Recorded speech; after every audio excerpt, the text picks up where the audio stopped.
Are you looking to take the next step toward investing in commercial real estate but don't know where to go? CRE Central offers a comprehensive education and coaching platform designed to help you get started. Our online courses cover a wide range of topics, from the fundamentals to advanced strategies, ensuring you have the knowledge and skills needed to thrive in this competitive industry. As a member, you'll gain access to our exclusive online community and monthly group coaching calls, providing you with valuable networking opportunities and personalized guidance from experienced professionals. Whether you're a beginner or looking to take your career to the next level, CRE Central has the resources you need. Visit www.crecentral.com to learn more. Welcome back to the Commercial Real Estate Investor Podcast, live from the Cobble Group studios here in Nashville, Tennessee, back with another round of office hours. We're going live, answering your questions around commercial real estate. Whatever you got, jump in, let me know, and we'll dive into it. Ask your questions, drop them in the live chat. Question of the day today is, what's holding you back from going all in on commercial real estate? I want to know, what's keeping you from moving forward, and whether that's on the brokerage side, jumping all in, becoming a commercial real estate broker, whether that's on the investment side, jumping all in and focusing exclusively on commercial real estate investments. What is currently holding you back from going all in on commercial real estate? Let's talk about that today, because I don't think that is an uncommon fear at all. I was a commercial real estate broker for 5 years before I decided to go all in on the investment side of things. And man, I wish I had done it sooner, but it's tough to make that leap. Let's catch you up on what's been going on for the past week. It's been a wild week, that's for sure. We launched the Brokers Mastermind. We had our introductory webinar to the group on Wednesday night. We had over 270 people in that in the webinar, which was pretty cool to see. So excited to be launching the Brokers Mastermind. It's going to be based on a similar format to my CRE Accelerator Mastermind, which is exclusively for commercial real estate investors. We do have some brokers in that group, though, that want to transition into investment. But it'll be weekly group coaching calls, quarterly in-person meetups. We're going to have some big name brands come in and talk to us at least once a month about how to work with them, how to find them sites, some really, really interesting stuff that's going on. So if you're interested in taking your brokerage game to the next level, we are closing enrollment this Friday, which would be Friday, October 4th. Friday, October 4th, 2024. We are closing enrollment. That doesn't mean that we won't open it up again at some point. It'll probably be March of 25, and the pricing is going to go way up. So if you want to get in and preserve the pricing for the initial cohort, go ahead and give me a call. I've got or shoot the office at thecobblegroup.com email address, and we'll get you a call booked with me. This past weekend, I was in Arizona with Ken McElroy, hanging out at Orchard Canyon, which is his boutique hotel property up in Sedona. Absolutely gorgeous property. What an incredible experience. Ken and Daniil and their whole team, so generous and kind with their time, and welcomed us with open arms. We put together some pretty amazing content for you all. We did a story on the deal on this property that Ken owns. And if you follow me on Instagram, you got to see some of the shots. We were filming so much, I did not have the time to really go all in on Instagram, but I shared I shared a little bit. It's an incredible property, an even more incredible story. Ken is a really, he's an admirable commercial real estate investor. So really looking forward to getting that out for you all. And we did something new on that one. Since we were flying out to, Arizona, taking a trip, we filmed a little travel vlog, a little behind the scenes of what it looks like actually shooting some of this content. We'll see how it turns out. I'm not a big travel vlogger, obviously. We've never done that before. And I will say, I think it'll be cool to share some of the behind the scenes stuff. It's tough to actually film that type of content. So I never really thought about this, obviously, because I've never gone out and shot anything like that. But you've got to think about, there's some, more personal moments that happen where it's like, oh, hold on, let me pull my camera out. Will you say that again? I'm not that kind of guy. I'm not going to do it. So you either have to have the cameras rolling 24/7, which is just impossible to do with two people, me and my videographer, Brett, or you've got to do that awkward, let's stage this whole thing. And to me, that's so inauthentic. I can't do that. So there's some moments that we're not going to be able to share in the travel vlog that I kind of wish we were, but it also would have ruined those moments for us in person. So I hope that makes sense. And I hope you guys are forgiving on that, but I think it'll still be really cool. There's still a ton of content for us to dive into. So it'll be a lot of fun. So we're doing a travel vlog. We're doing a story of the deal. And then we'll probably have a third video because Ken and I talked so much just about our general thoughts on commercial real estate and the market and, what we're looking to invest in and what we're avoiding investing in that don't necessarily make sense for either video. So maybe we'll have a third video on, tips from commercial real estate investors.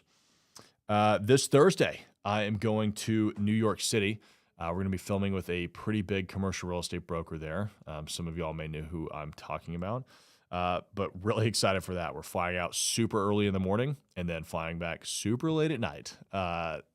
Anything for the content, right? So will be really cool and interesting to see what's going on in the commercial real estate market in New York and what the opportunities are there, because that's just a different level of game, right? I mean, you've got brokers there that are doing $1 billion a year in sales, which is nuts, right? Absolutely nuts. All right, guys, question of the day, again, is what's holding you back from going all in on commercial real estate? I want to have a discussion around this. I want to hear what's holding you back from making that your full-time gig. Kyle is saying this damn multifamily property that I still own. Sorry to hear about it, Kyle. Hopefully we can get that thing sold, get you 1031 into some triple net commercial or something like that. Envy Stars is saying, trying to make a jump from FP&A to investment sales, waiting on bonus to help cushion slow sales for a bit. I think that's a great point. When you're first getting into commercial real estate brokerage, especially if you're doing some bigger deals, they take time. I've had deals that closed after 18 months, right? So think about that, 1.5 years without getting paid on something that I had to keep working on. And as brokers, we get paid commissions, right? That's just how this world works. So you're not going to have the opportunity to get a weekly, monthly draw or salary more often than not. So it is important that if you're going to be getting into commercial real estate that you have, I typically tell people, a 6-month nest egg. Can you cover your expenses for 6 months? And that doesn't mean like, hey, quit everything and figure it out for 6 months. When I first got started, I was bartending on the way or waiting tables on weekends, right? Or working in construction with my grandfather. I was doing anything I could just to make enough money to make ends meet while I was building up my commercial real estate business. And I only had to do that for about 1 year or 2 years max. It was probably about 1 year though. And best move I could have ever made because I wasn't stressed about money. I had enough to keep me going, while things were interesting to say the least. And I don't have to do that anymore. Now I get to work on weekends because I want to. Not because I have to. Let's get this out of the camera. All right, let's see what else we got here. Evan is saying, thanks for answering my question a couple of weeks ago. Happy to answer your questions. That's what I'm here for every Tuesday. I decided to partner with an experienced investor for my first ground-up flex space development. Will be interesting to see how things go. Evan, I think that's great, man. Congrats on getting that done. Highly recommend just making sure that you have an attorney put all of your documents together. Make sure that they are representing you and not both of you as partners. That attorney needs to be have a fiduciary responsibility to you to making sure that you are protected in the agreement. Otherwise, I think that is great. John is asking, can we pay monthly for the mastermind? Yes. So we took a different approach with this mastermind. The broker's mastermind is $10,000 for the year or $1,000 a month, right? We fully understand that not everybody can just write a check for $10,000. We do have some people that are doing that because they want to save the $2,000. However, especially if you're earlier on in your brokerage career, it's a lot easier to just pay $1,000 a month. So absolutely, John, you can pay it at $1,000 a month. Happy to accommodate where we can. The Dosu family is Evan. Where did you find people to partner with? Oh, cool. They're having a conversation in the chat about how they figure this out. Evan said, I was introduced to them through another investor that I knew. That's a great way to go out and find partners is one, just tell everyone and their grandmother that you are getting started in commercial real estate, that you're investing in commercial real estate, that you are going through and finding deals and opportunities, and that you want to be connected to high net worth people that may not have the time to go out and find these deals themselves, and you want to give them the opportunity to invest with you and multiply their money, right? A lot of people, when they are first getting started in the commercial real estate investing side of things, they're worried about raising capital, right? Here's the thing. You don't have to have a single dollar to your name to go out and do these deals. I've done massive deals where I borrowed the earnest money. I didn't have to come out of pocket for it, right? My attorneys don't send me a bill until the deal is closing, right? They just include their bill in the closing. There's things like that to where, you can kind of push off some of these expenses, out-of-pocket expenses, until the deal closes so that you don't have to worry about that. They go out and raise the capital. I hear all the time, like, I feel like I'm asking people for money. You're not asking people for money if you're going out and raising capital. You're giving people an opportunity to multiply their money, right? Now, don't go out and guarantee that you're going to give them a return on the cash. I mean, at the end of the day, every type of investment, whether it's gold or it's real estate, has some sort of inherent risk to where the value could go to zero, right? For whatever reason. The chances of that are pretty small, but it could happen. So don't ever say that you're going to guarantee somebody their returns. But you're giving somebody a chance to multiply their money, right? And they don't have to do anything for it. If somebody came to me and said, Tyler, if you give me $100,000 today, I'm going to give you $300,000 back in 5 years, I'd be like, cool, let's talk about it. I mean, it's tough for me because I can make higher returns than that on my capital invested. So maybe if they came to me and said, Tyler, for $100,000, I'll give you $500,000 back in 5 years. All right, let's have a conversation. That makes sense to me. And there you have it. That was a negotiation with an investor. Every investor is going to have different wants and needs for their capital depending on what they are exposed to. So highly recommend just having the conversations, asking these investors what they want and need. John is saying there's an oversaturation of brokers. I would agree with that in some respects. So if we're talking on the residential side of things, 100%. There are way too many residential real estate agents out there. At the end of the day, 10% of them do 90% of the work. And in that 10%, they are really, really good at what they do. On the commercial real estate brokerage side of things, I actually think that we're pretty well balanced in the market. I don't know, at least in Nashville, right? So in my anecdotal experience, Nashville is not oversaturated with brokers. We've got a pretty good balance to where there's plenty of deals out there for the brokers. And look, at the end of the day, and this is what we're going to be diving into in the Brokers Mastermind, the better brokers get all the deals, right? I would rather be in the 10% of commercial real estate brokers out there getting 90% of the deals and 90% of the commissions, because those numbers start to look really, really insane, which is pretty cool. Rosa is saying, Evan, how did you decide on flex space? I think that's a great question. Evan said land is by the highway and populated areas, as well as demand in that area for small businesses. So flex space is a really interesting product because it kind of combines a couple of different needs, right? So you've got the industrial side of things, which is doing really well with e-commerce today. But you've got office, which people are kind of worried about, like, oh, nobody's leasing office space. Yeah, they are. It's just called flex now. And also office space. I mean, I'm in, again, you guys have heard me say this 1,000 times, but I'm in a 30,000 square foot office building here that I bought in 2019. It's 100% occupied now. I mean, it was 40% occupied when I first bought it. But almost every single one of our spaces is under 2,000 square feet. We've got 2 tenants that are bigger than that. Most of them are a lot smaller. And so it's these 3 to 5 person companies. Think about what those companies want and need as they're going through their day-to-day of being business owners. Like, what are their needs? Because, yeah, Samantha's saying, don't be afraid of office. Absolutely not. Look, if you had bought retail 10 years ago when everybody was freaking out about, retail dying, you'd be crushing it right now. So where is that opportunity in office today? I think there's so much of it. And it's on sale. I mean, we had a CRE Accelerator Mastermind call last night. And one of our students, Larry, brought up a deal that he and his partners just invested in. They're getting an office building in the Georgia area. Atlanta, Georgia area, right? For $64 a square foot. And they're going to be converting that into flex space. And guess what? It's going to be a lot cheaper on a price per square foot basis for them to buy that building, renovate it into flex space, and lease it out than it would be for them to build it ground up. not to mention the amount of time saved by not having to build ground up. So what are those opportunities out there in your markets, right, that you can find?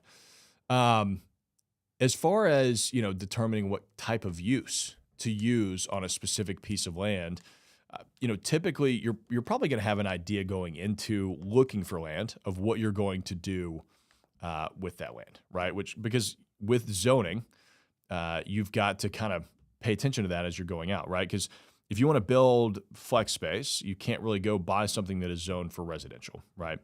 So that will kind of help determine what the use will be. But let's say you've got, some zonings like what Nashville has, right? Where we have CS or commercial services, which has a wide range of uses. If you're just looking for CS zoned land in a good area, how do you determine what use would be best there?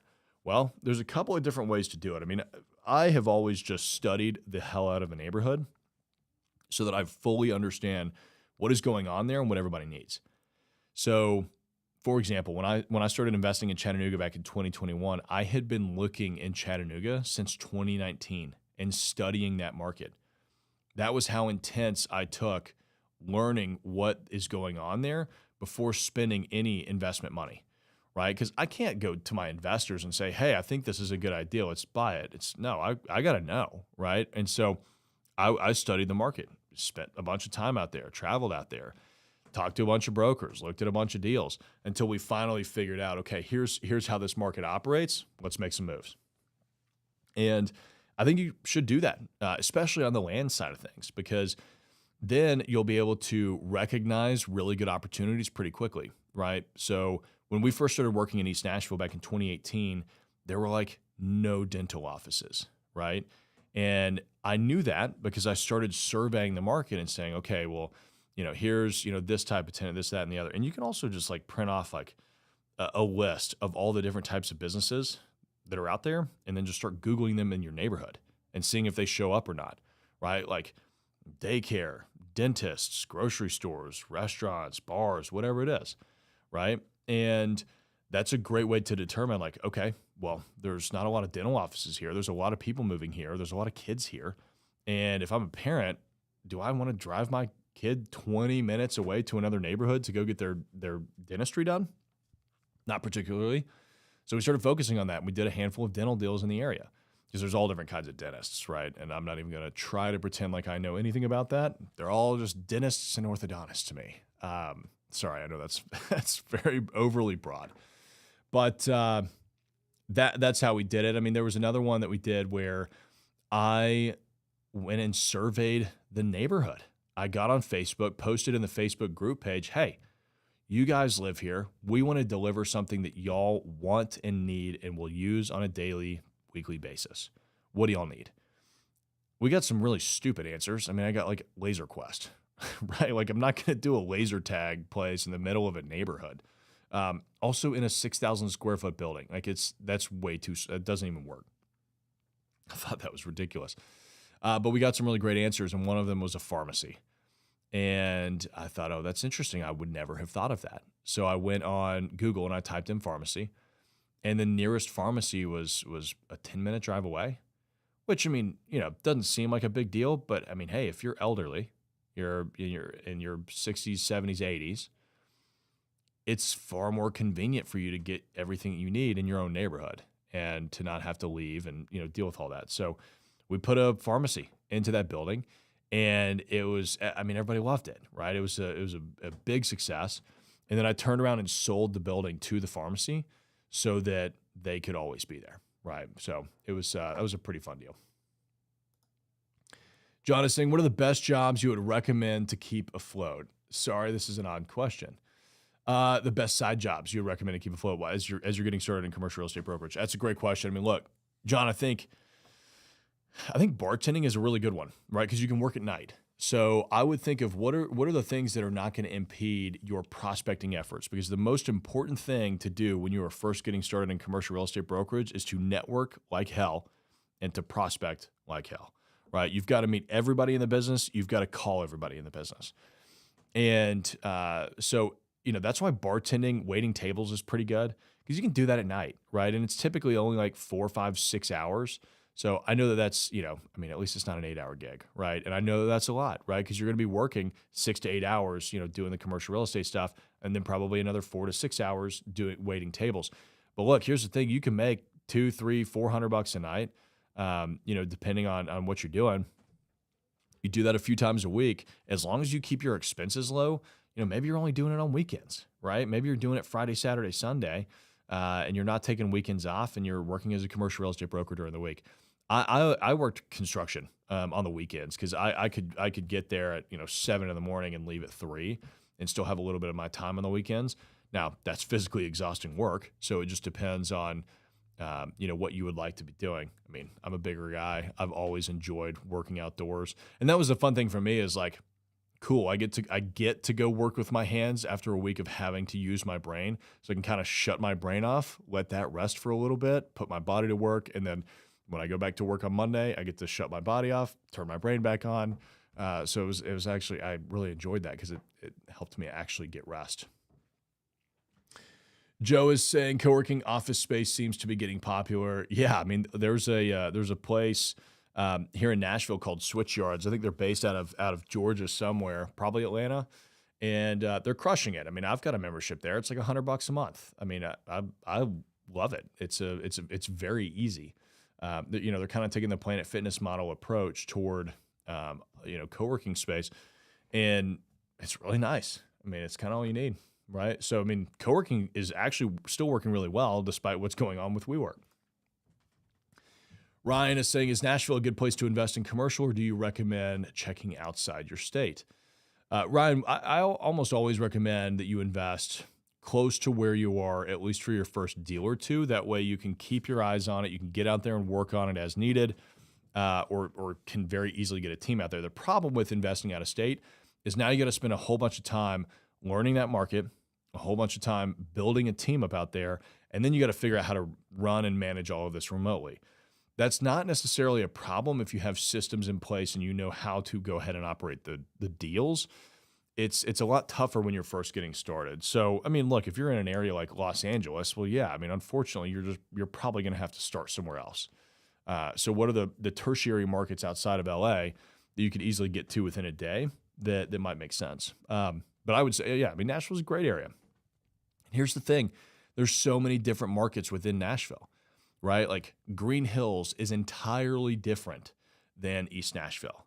And Germantown is entirely different than Bellevue, right? So there's so many different opportunities within one massive market, just depending on what you're going for and what you want to look at. Kept Talks is saying, any idea what the demand for flex warehouse space is in Laverne? I'm assuming that's Laverne, Tennessee. It's right outside of Nashville.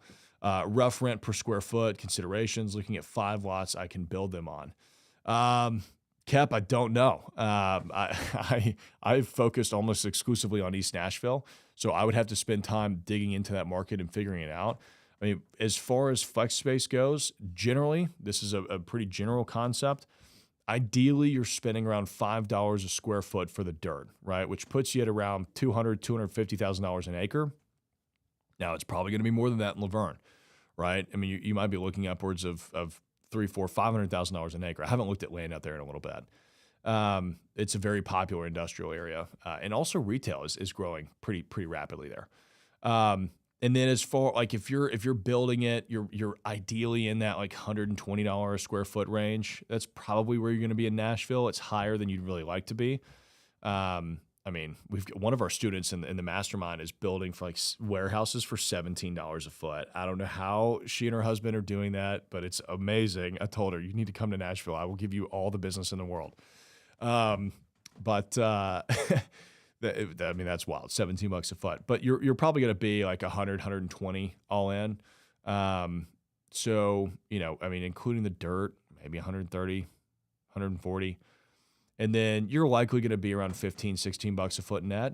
But those, Cap, I will say, like, those are just broad brush strokes. Don't quote me on it, but I'm just trying to give you kind of a range so you have at least an idea of what to start looking at there. Hope that helps, man.